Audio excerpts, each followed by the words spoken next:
Some of you may know that I recently purchased a 2003 Z1000, new to me with about 9,000 miles on it. Looks great, but it's got a small issue. The valve cover gasket is leaking. It is old, it's rubber, it's cracking, so it's just leaking oil. Today, we're gonna fix it.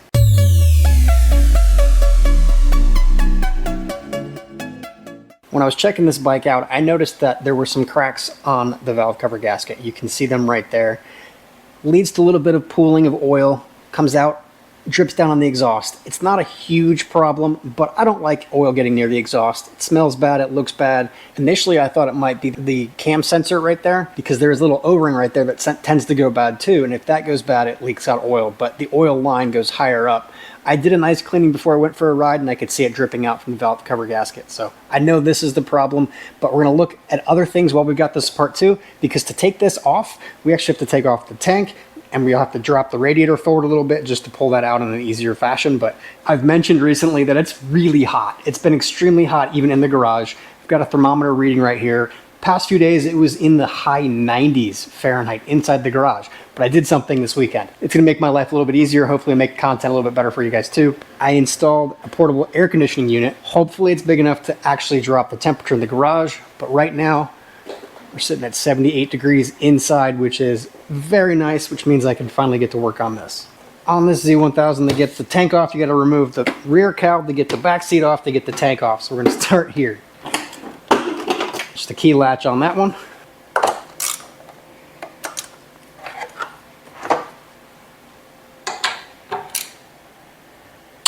This tank is really only held on with one bolt right here underneath the main seat. And then you have these two little clips that go in around rubber grommets in the front. So what you do is you pull back and lift up, and we can disconnect the fuel line, we can disconnect the drain hose, and also the electrical connector that gets to the fuel pump.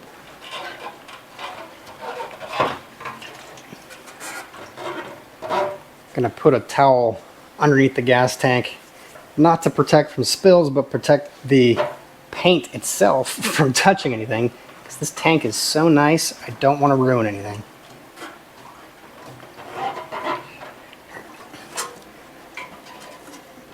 Pull out the drain line. This is just the vent hose. You probably can't see, but there is a quick connect for the fuel line and a small electrical connector for the fuel pump. Oh, I forgot one. Let me show you the other side. There is a wire on this side right there. I gotta disconnect that before I can pull the whole tank out. It is best to do this when the tank is low on fuel. Alright, it's best to do this when the tank is low on fuel, not because it'll leak, but because it can get pretty heavy.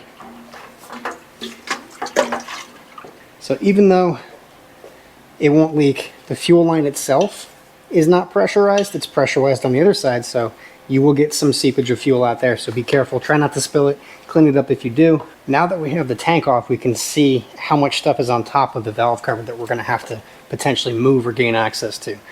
These little radiator shrouds we're gonna take off on both sides, but you've got the coil packs, you've got the pairs valve system. Big issue is your coolant system up here. You've got your thermostat and your radiator fill cap. A lot of stuff in there. It's been a while since I've done this, but if I recall, you need to remove the radiator top bolts to lift it, to pivot this forward, which then allows you to move this radiator hose out of the way to get more clearance.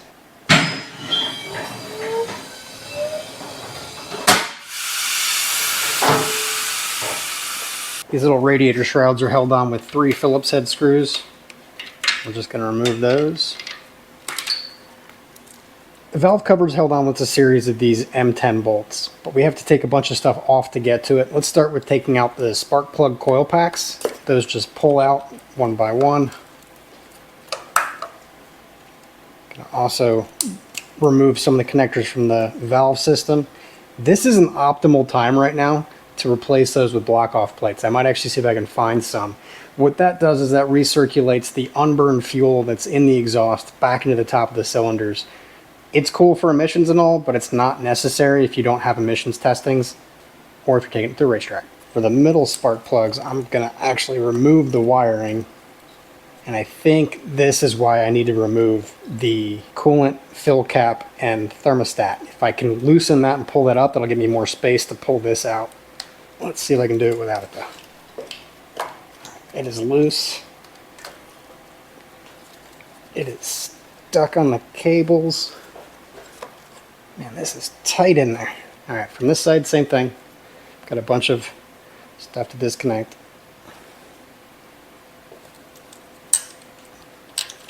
It's a hose right here, a vacuum line. I'm going to disconnect it from the main T right here and not from the pair system. Ooh, that's fun. That coil pack has coolant residue on it. I wonder if that happened when it was last bled, or if it's coming from here on the hoses. You can see there's a bunch of residue there and there. I don't know if the camera's focusing on it, but I might just pull that whole system and clean it all out. Yeah, I'm gonna loosen those bolts. Alright, here's what I've done. I've disconnected the remaining wires from here, cleared them out, pulled them through, pulled off one of the other brackets that had a rubber tab to it. I'm now able to pull this back, and I can actually take the hose from the bottom, squeeze that, and it makes enough of a turn where I say should, haven't tried it yet, should be able to hold the hose out of the way while I lift the coil out.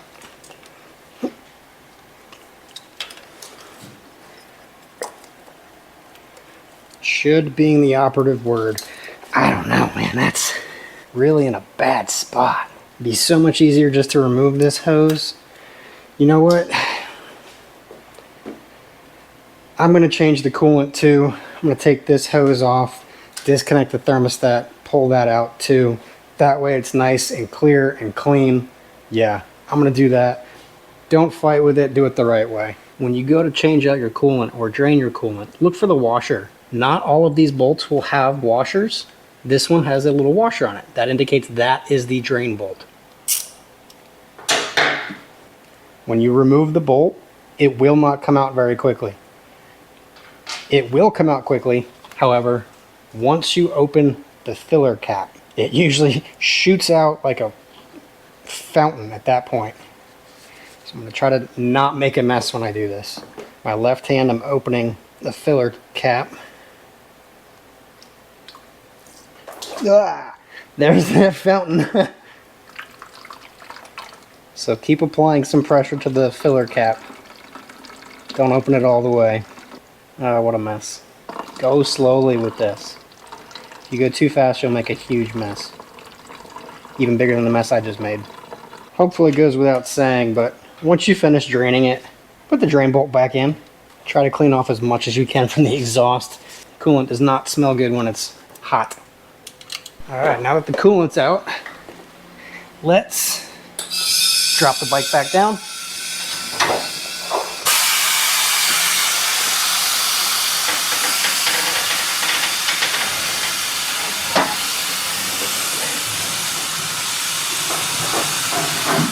And remove the thermostat and the filler tube.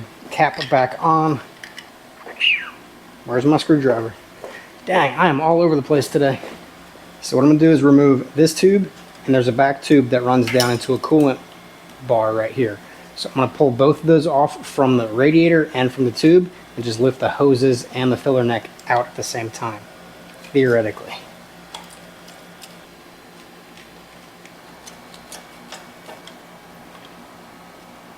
Yes, normally you'd want to use blue shop towels, but I just washed my hands and had this white, just basic paper towel, so I'm using that. Aha, got it to break loose. I hope I disconnected everything.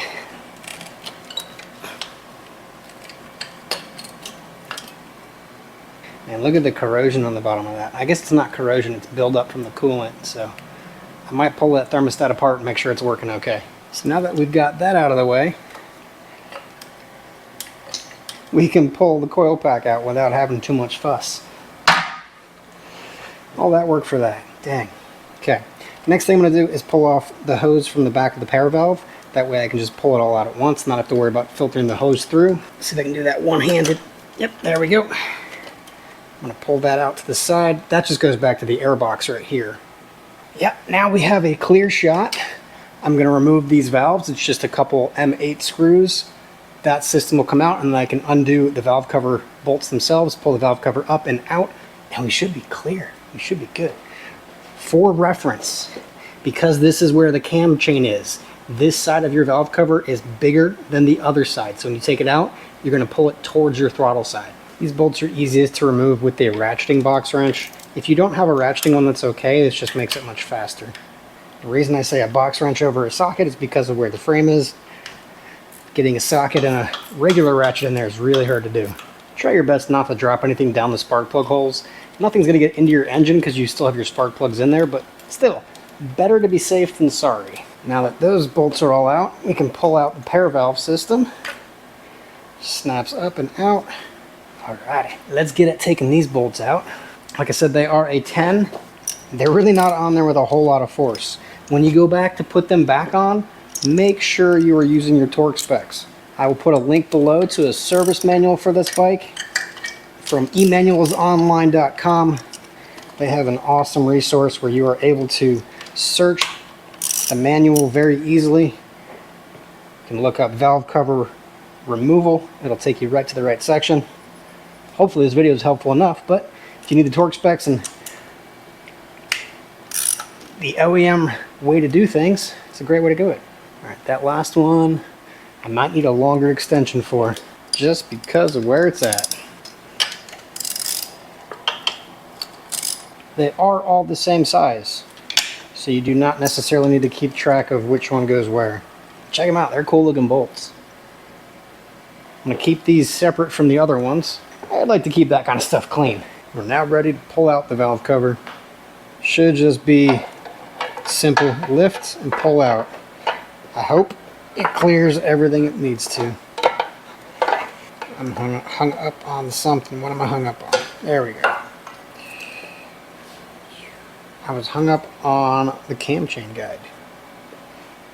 Cool. This is out. Let's grab the new gasket.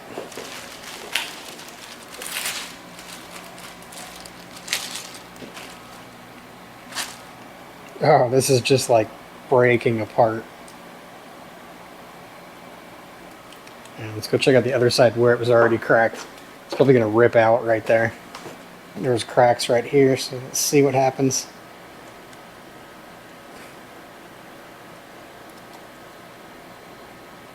Oh, yep, ripped.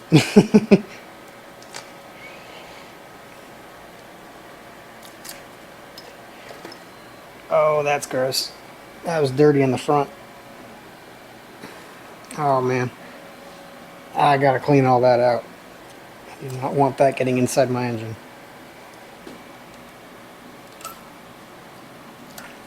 This would be the absolute optimal time to check your valve clearances too. Valve spec on this 2003 Z1000 isn't needing to be checked until 17,000 miles. Maybe it's 16,000 miles, but I'm only at 9,000, so I'm not going to touch the valves. I'm going to assume they're fine. I haven't heard any noises. So what I'm going to do is take some gasket maker, put them on these little half moons, and then install the new gasket. If you have more miles when this happens, by all means, check your valves. There's no reason not to. Okay, you don't need to do a whole lot of this around these half moons, because it is a rubber gasket. It's going to seal by itself. You also don't need to do the whole surface. You do want to make sure the whole surface is clean. As far as the gasket maker, you don't need a ton. Take note of the direction. You've got one wide end and one not so wide end, and the moons obviously go down into the moons. I'll feed that through. It does take a little bit of force to push these down. There's like a ridge on them, so just push down into the moon and then sit around the whole thing. It's like a channel. It should drop in. Just work your way evenly around.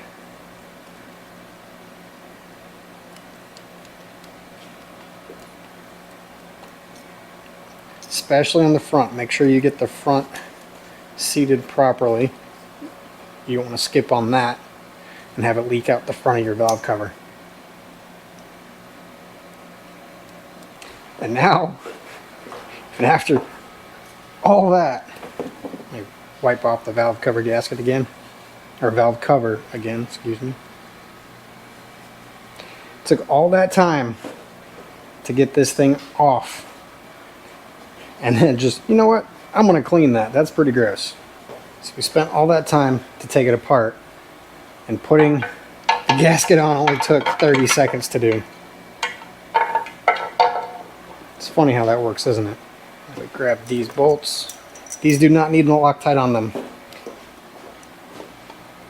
There's 10 Newton meters on these, 87 inch-pounds. Not a whole lot of pressure holding these on. Make sure they go in straight though. I kind of went in crooked. Not torquing these with this ratchet, I'm just getting them snug. I'll go back with my torque wrench in a second.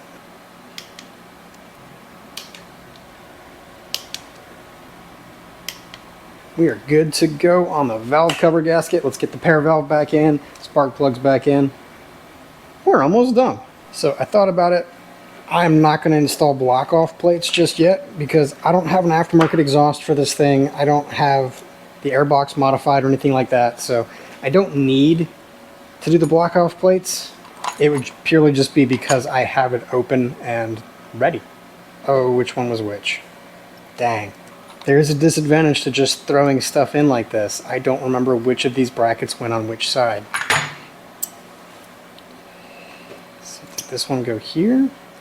This one go here. I'm gonna refer back to my video. I'm gonna go back and watch my clip and see which one of these I took off from this side. Hold please. Figured it out. I figured it out.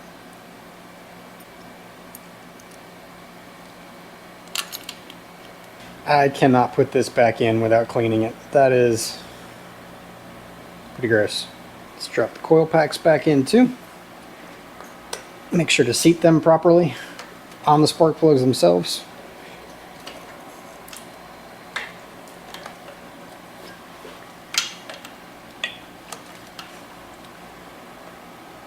It's so much easier when you don't have that filler tube in the way.